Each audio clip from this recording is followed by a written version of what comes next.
You pulled a lot this past week. Mm-hmm. It seemed like a lot. Um, it's anecdotal. I don't have charts. Was that a lot? Was that more than usual? Was that more than last season or seasons before? And that felt like a lot. I mean, when you run full speed and another dude that's running full speed, you kind of keep track of them. So I'd say it was a lot, yeah. When you guys had the success that you did when you were pulling, by my count, at the first five, you guys had 52 yards rushing on those five, and then you had the 1 yard touchdown play.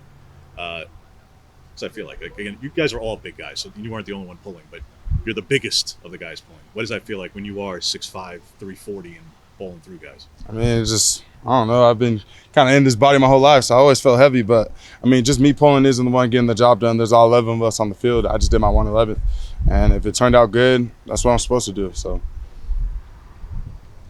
What has this Stanford series meant to you as a player? You've been a part of some wins, some losses, some crazy games, crazy finishes. yeah, this has always been an interesting game every single time we play them because they're always a good team and they're always ready to go against us. Like you said, my freshman year, it was one of the first times we lost at home in a minute. So that was always a tough one. But, you know, you can't take this week you can't take this week lightly. Stanford's always been a good team, and going down there is always going to be a tough road game. So, you know, I'm just excited to get after them. What makes this team able to just block out the outside noise so well and focus on the task at hand just week to week? I'd probably say you just can't really fall into the hype. You can't really, you know, lean into that. And once you're seeing that all the time, that'll mess with you mentally. That was a big thing that we were talking about last week facing Colorado. You know, they had a lot of hype going into the game. And that was something that we told ourselves we can't buy into, because if you buy into it, that's when you start to get into your head during the game.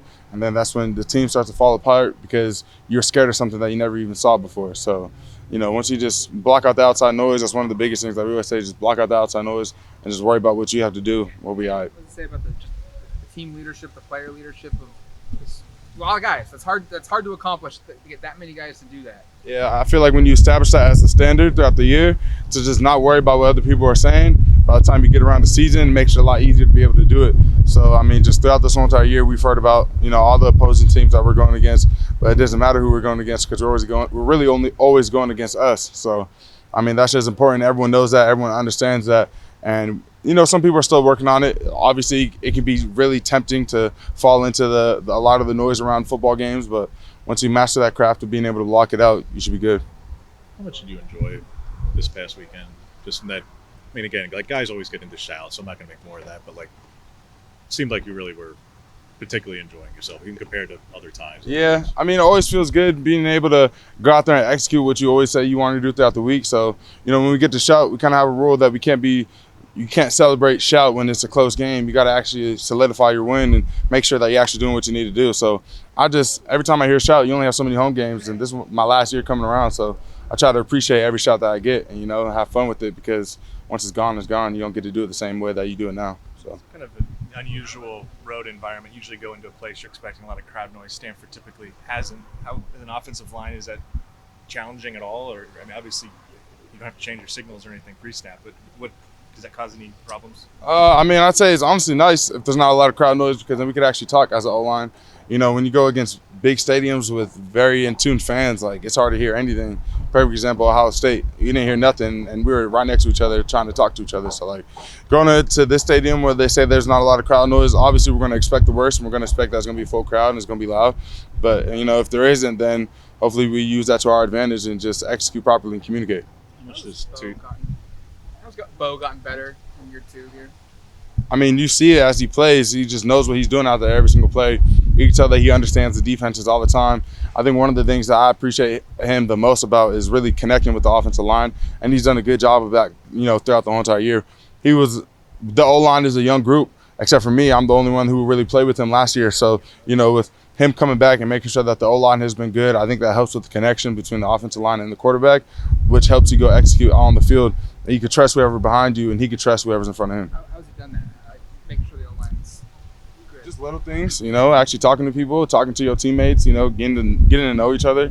I think he does that. He's a great character, and he likes talking to people. So, and then on the field, he steps up as the leader, as he should. You know, he makes sure that the O-line knows what we're doing every single play. And we have extra meetings where Bo's in there. He's telling us what he sees, and he'll listen to see what we got. And, you know, just once you communicate and once you work together, I think that's really good. And Bo's done a great job of doing that. Jackson got some recognition this week for his play. obviously first year as a full-time starter and at a tough position at center. How have you seen him perform? What's impressed you maybe the most? I mean, his physicality, you see how he plays. He's a very dominant player. I like playing next to him every single time because I know me and him could have a good combination. So, I mean, and he's our center, so we expect him every single game to lead us and make the right calls. And I think he's done a good job of that. And I pray that he continues to do that for the rest of the season.